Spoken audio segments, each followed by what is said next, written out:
gente boa! Estamos de volta ao curso 49 Princípios para Sair da Crise, aula de número 19, o princípio número 12, o princípio da integração. Na aula anterior, nós vimos o princípio da hierarquia e o princípio da rede, no pensamento cartesiano. A hierarquia, no princípio sistêmico, a rede. Nessa aula, nós veremos ainda noções afeitas, que é da fragmentação e desintegração para a integração. A integração tem tudo a ver com a rede. E como é que eu formo uma rede? Integrando novos elementos a essa rede, integrando novos todos ou novos nodos para formar a grande rede. Então, nós saímos do princípio cartesiano da fragmentação e da desintegração para nos dirigirmos ao princípio sistêmico da integração. O conjunto de princípios das partes para o todo, esse é o princípio 12, integração. O Aurelião vai nos ajudar hoje com as palavras integração e fragmentação. Vamos lá.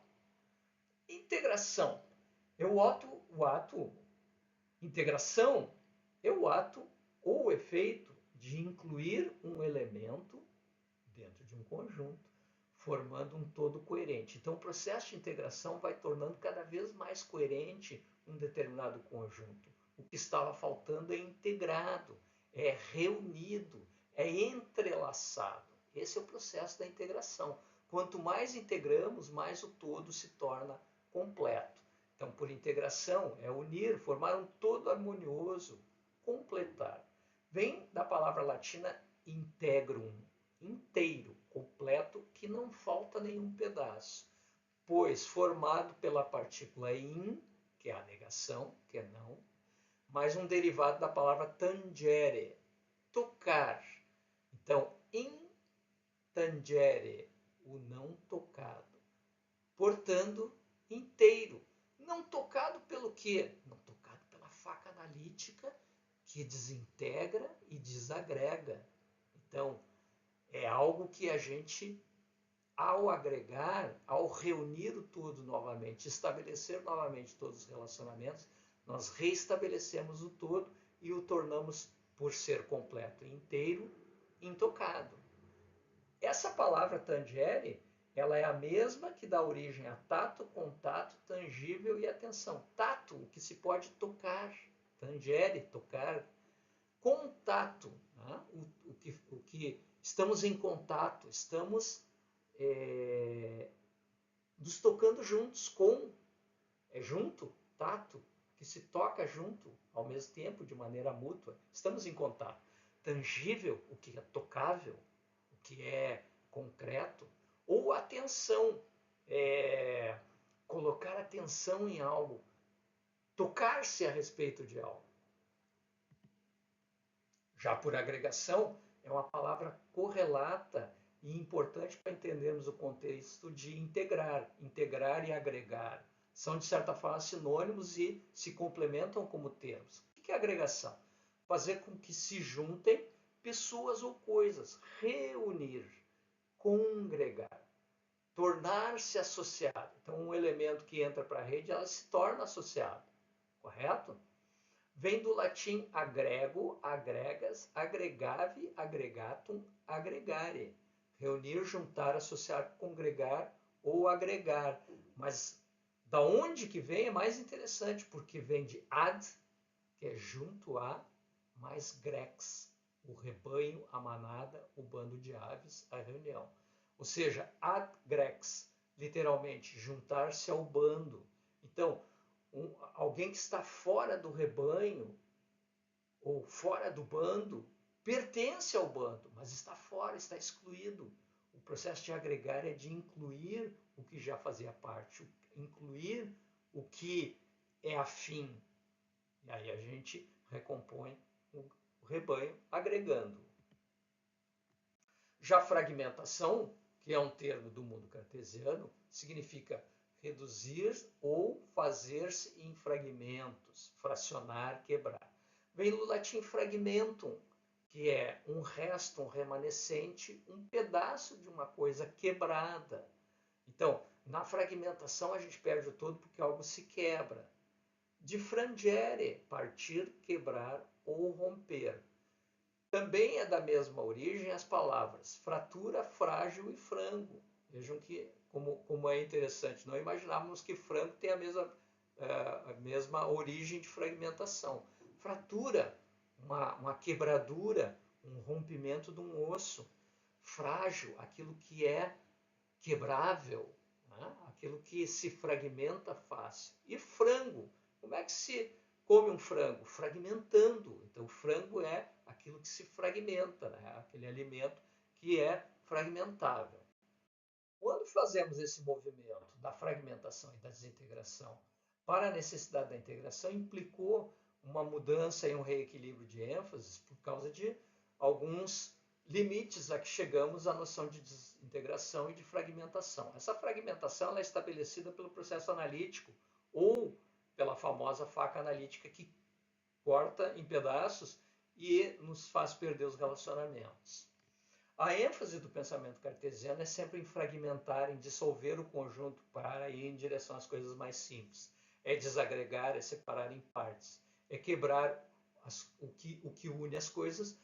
No entanto, como consequência colateral negativa, a gente perde de vista o conjunto. O fundo do poço das consequências científicas, sociais e psicológicas da fragmentação ou da desintegração é a própria fragmentação. Um extremo de fragmentação, por exemplo, científica, quando no limite nós dividimos tanto em partes que especializamos tantas áreas de conhecimento que nos tornamos incapazes de nos comunicarmos por causa de uma linguagem tão técnica e especializada. Esse foi o grande argumento de Bertalanffy para a busca de uma teoria ou de uma linguagem comum. O extremo da fragmentação social é quando dissociamos a um limite desagregador e não saudável famílias, tribos, escolas, comunidades locais, organizações, culturas e os nossos ecossistemas. O extremo da fragmentação psicológica é quando vivemos doenças mentais num percentual muito maior e mais assustador, por causa de dissociações entre corpo e mente, família e trabalho, vida analógica e digital, viver no mundo real ou viver no mundo virtual, o nosso masculino e feminino interior desagregado, mas também desagregado homens e mulheres, o masculino e o feminino fora de nós, a desagregação de razão e intuição e de crianças e adultos. Nas ciências da mente ou da alma, frequentemente as neuroses são referidas como desagregação ou dissociação. Um ser dissociado é um ser mentalmente doente, psicopatológico, porque na dissociação o conjunto se desorganiza, a mente, a alma se fragmenta e perde a coesão. Torna-se esquizofrênica. E por isso a palavra esquizen, partir ou separar, mais frenos, mente, a mente partida, a mente separada. Esquizen é a mesma palavra que dá origem a, por exemplo, cisão, partido, separado, cindido. Por isso é necessário direcionarmos a um reequilíbrio de ênfase em direção à integração. Juntar, agregar com o outro, reunir a algo já existente, juntar-se aos semelhantes, buscar novamente a congregação. Integrar significa incluir, formando novamente um todo coerente, unir, formando todos harmoniosos. Completar, integrar é tornar inteiro, completo, é a busca de cada um de nós como seres vivos, nos integrarmos, nos tornarmos inteiros. É a busca muito necessária de organizações que estão fragmentadas e de áreas humanas também fragmentadas, como a ciência, por exemplo. Inteiro que é não tocado pela faca analítica. Integrar no sentido de tocado não é abster-se de distinguir, de conhecer ou de agir, porque para conhecer nós precisamos distinguir, mas essa distinção ela não envolve uma fragmentação, ela envolve um reconhecimento de que as coisas são diferentes, uma coisa é uma coisa, outra coisa é outra coisa, mas não perdemos as ligações entre elas. Intocado no sentido também de que não perdemos nada pelo caminho, não perdemos de vista os relacionamentos, mas especialmente não perdemos de vista o todo. Os sistemas só podem ser entendidos como totalidades integradas. E a busca de um reequilíbrio de ênfases é reequilibrar o integrativo e o desintegrativo, adotando simultaneamente uma postura intuitiva, porque integrar é usar a intuição, e desintegrar ou analisar é uma postura racional. Então, equilibramos essas duas posturas, essas duas grandes habilidades mentais. O que nos convida à intuição totalizante, ao simbolismo, à capacidade de reconhecer padrões, pertencentes ao hemisfério direito do cérebro. Mas também não abrir mão da lógica e das capacidades de comparar, classificar, analisar, pertencentes ao cérebro esquerdo. Apostar num reequilíbrio de ênfase é apostar tanto na síntese da intuição quanto na lógica da dedução. E equilibrar essas ênfases é sim ser conciliador. Incluímos tudo, não renunciamos à complexidade e enfrentamos os paradoxos com mente aberta e autocrítica.